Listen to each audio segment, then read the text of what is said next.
Thank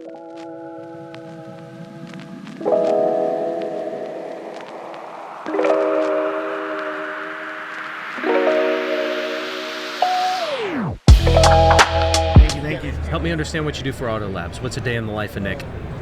So I deal with customer success. So basically, handling each and every one of my customers as if they're my only client. So I make them each feel warm and fuzzy.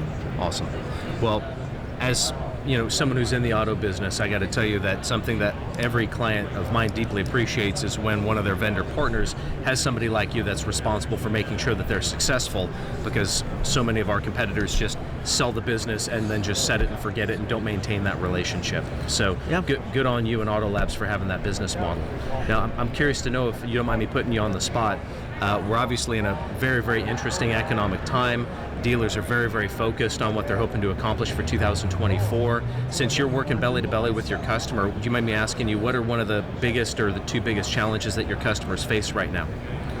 Well, my customers are facing in these times we're in is just being able to have the same quality of service they're providing to their clients, but with their vendors. Sure. So basically, with Auto Labs, I say 90% of my day is just being on call, waiting for my customers to have questions, whether it's feature enhancements or whether it's improvements on how we can be more efficient within their day. Okay, awesome. And what unique solutions can Auto Labs offer their customers?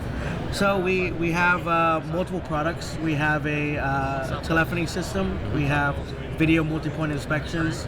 We connect with DMSs, all types of DMSs. Okay. So we have a what we call Sophie CX product. Okay. So it allows for us to use AI to communicate back and forth through omni-channel communications with customer via email, via text message, phone systems as well, and just really takes a lot of that day-to-day operations off of our customers' plates, such as the business development centers as well as the service advisors. Yeah. Awesome. Now, I remember you saying before we actually got on the podcast that you pretty much have a discipline where you meet with your customers monthly to make sure that they're successful. What do you find that your dealers want to talk about during those meetings? So our dealers just kind of want to make sure that they're in the loop. Okay. I mean, revenue is important, but kind of like, are their employees being efficient with their time? So basically, when we go over these reviews with our customers, we go over from A to Z, the whole aspect. Sometimes they feel redundant, but most of the times it's our customers are so busy dealing with everything else with the dealership. We're just one small part of the system, but we're one of the main parts that keeps them operating at a great capacity. Okay, good deal. And last question for you.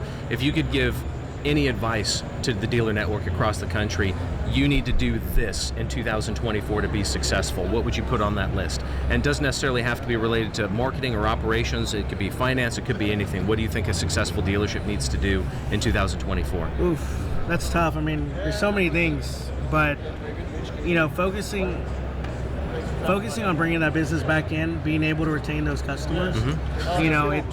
It's being able to be available at any time of the day. Okay. And even when they're out of the office, if they text you, you just got to let them know that you're hearing them and that you're able to be there for them. That's awesome, man. Well, I appreciate you taking a few minutes to talk to us. Thank you. Wishing you guys and your clients success this year. Same to y'all. Yeah, thank you, sir. Thank